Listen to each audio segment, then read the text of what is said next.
Selama puluhan tahun, ada satu kemampuan krusial yang terus dibicarakan dalam modernisasi TNI Angkatan Udara.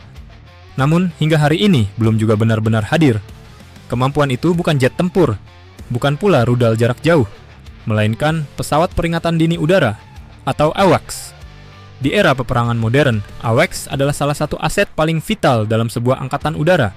Pesawat ini bukan sekadar radar terbang, melainkan pusat komando yang mengendalikan seluruh pertempuran udara. Tanpa AWACS, bahkan jet tempur tercanggih sekalipun akan bertarung dengan kesadaran situasional yang jauh lebih terbatas. Dan menariknya, hingga saat ini Indonesia yang telah mengoperasikan berbagai jet tempur modern seperti F-16, Sukhoi, hingga yang akan datang Rafale dan kita semua tahu TNI, Angkatan Udara belum memiliki pesawat AWACS khusus. Padahal sejak bertahun-tahun lalu, berbagai isu pembelian pesawat AWACS terus bermunculan, dari platform Barat hingga platform Asia. Dan yang paling ramai dibicarakan belakangan ini adalah satu nama yang cukup mengejutkan, Z-Deccanol 3 Karakoram Eagle milik Pakistan. Namun pertanyaannya adalah, apakah benar pesawat ini akan menjadi AWACS pertama Indonesia? Dan jika benar, seberapa baik sebenarnya kemampuan pesawat ini?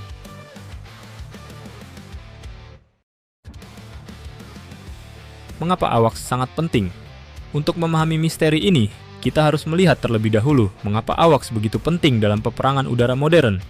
Jet tempur modern memang memiliki radar yang sangat canggih. Namun radar pada jet tempur memiliki beberapa keterbatasan mendasar. Pertama adalah jangkauan radar yang terbatas. Kedua adalah sudut pandang radar yang tidak bisa mengawasi seluruh ruang udara secara luas. Dan yang paling penting adalah kelengkungan bumi. Radar pesawat tempur yang terbang rendah seringkali tidak mampu mendeteksi target yang berada di balik horizon. Disinilah peran AWACS menjadi sangat krusial. Pesawat ini biasanya terbang di ketinggian sekitar 30 hingga 40 ribu kaki, membawa radar berukuran besar yang mampu memantau wilayah udara ratusan kilometer. Dari posisi tersebut, AWACS mampu mendeteksi pesawat musuh dari jarak sangat jauh, mengawasi puluhan hingga ratusan target sekaligus. Dan yang paling penting, mengendalikan pertempuran udara secara real time. Dengan kata lain, AWACS berfungsi sebagai mata dan otak dari sebuah operasi udara. Jet tempur tidak lagi terbang mencari musuh secara mandiri. Sebaliknya, mereka akan dipandu langsung oleh AWACS menuju target dengan efisiensi yang jauh lebih tinggi.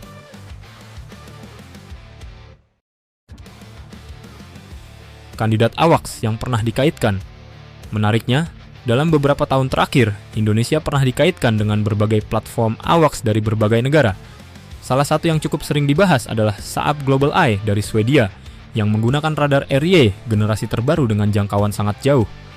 Kemudian ada pula spekulasi mengenai Saab RY yang dipasang di pesawat Embraer, platform yang juga digunakan oleh beberapa negara lain. Selain itu, sempat muncul pembahasan mengenai kemungkinan platform Amerika seperti E-2 Hawkeye. Namun hingga kini, tidak ada satupun program yang benar-benar diumumkan secara resmi sebagai pembelian AWACS untuk TNI Angkatan Udara. Hingga akhirnya muncul rumor baru yang datang dari Pakistan.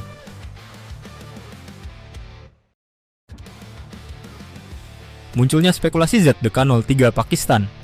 Belakangan ini, komunitas pertahanan regional cukup ramai membicarakan kabar bahwa Pakistan mempertimbangkan untuk menjual seluruh armada pesawat Z-Deccanol 3 milik mereka. Pesawat ini dikenal dengan nama Karakoram Eagle, sebuah pesawat peringatan dini yang dikembangkan Cina untuk Pakistan. Dan menariknya, beberapa analis mulai mengaitkan kemungkinan penjualan pesawat ini dengan Indonesia. Alasannya cukup sederhana. Indonesia memang sedang membutuhkan platform AWACS dalam waktu yang tidak terlalu lama. Sementara Pakistan memiliki beberapa unit Z-Deccanol 3 yang masih relatif baru. Namun spekulasi ini langsung memunculkan banyak perdebatan, karena pesawat ini juga memiliki reputasi yang cukup beragam di kalangan analis militer.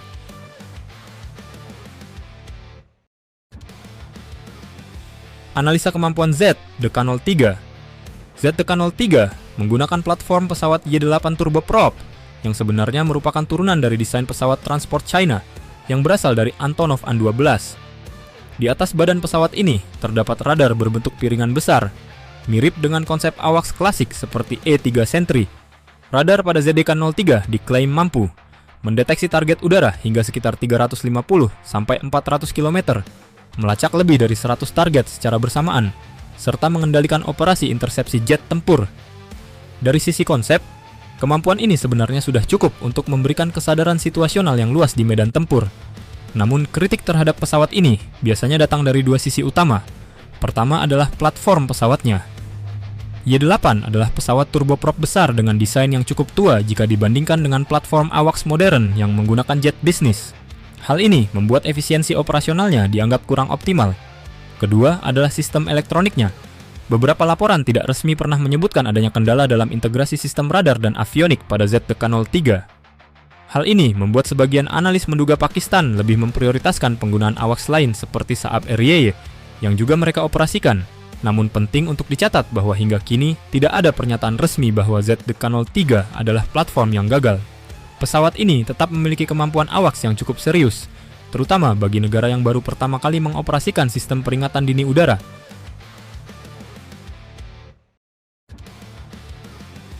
Dampak jika TNI, Angkatan Udara memiliki AWACS. Terlepas dari platform mana yang akhirnya dipilih, satu hal sangat jelas.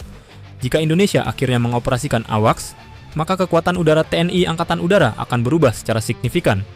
Bayangkan sebuah skenario di kawasan Laut Natuna atau Laut Sulawesi. Sebuah pesawat AWACS terbang tinggi di atas wilayah tersebut. Radar besar di punggung pesawat ini memantau seluruh ruang udara dalam radius ratusan kilometer.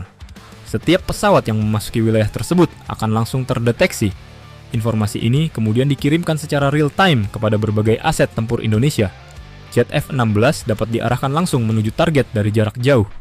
Jet Rafale dapat memanfaatkan kemampuan rudal BWR mereka dengan maksimal. Sementara jet Sukhoi dapat digunakan sebagai platform superioritas udara yang dikendalikan langsung dari pusat komando udara tersebut. Dengan kata lain, AWACS akan menjadi penghubung utama seluruh elemen kekuatan udara Indonesia.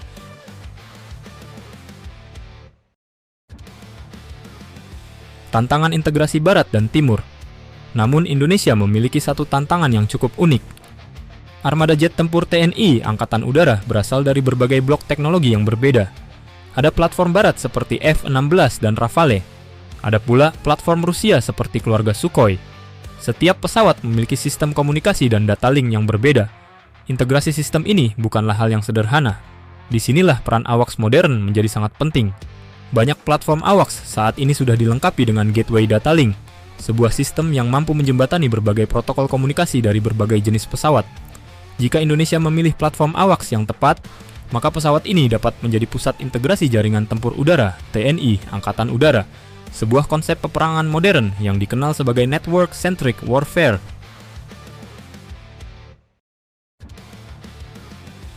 Pada akhirnya, misteri pesawat AWACS Indonesia masih belum menemukan jawaban pasti. Apakah Indonesia akan memilih platform modern seperti Global Eye, ataukah justru mengambil solusi yang lebih cepat seperti ZDK-03 dari Pakistan? Atau bahkan, Indonesia sebenarnya sedang menyiapkan opsi lain yang belum pernah muncul ke publik.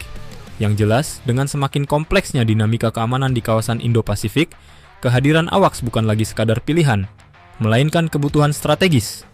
Dan ketika pesawat ini akhirnya benar-benar hadir di langit Indonesia, maka untuk pertama kalinya dalam sejarah modernnya, TNI Angkatan Udara akan memiliki mata yang mampu melihat jauh melampaui cakrawala.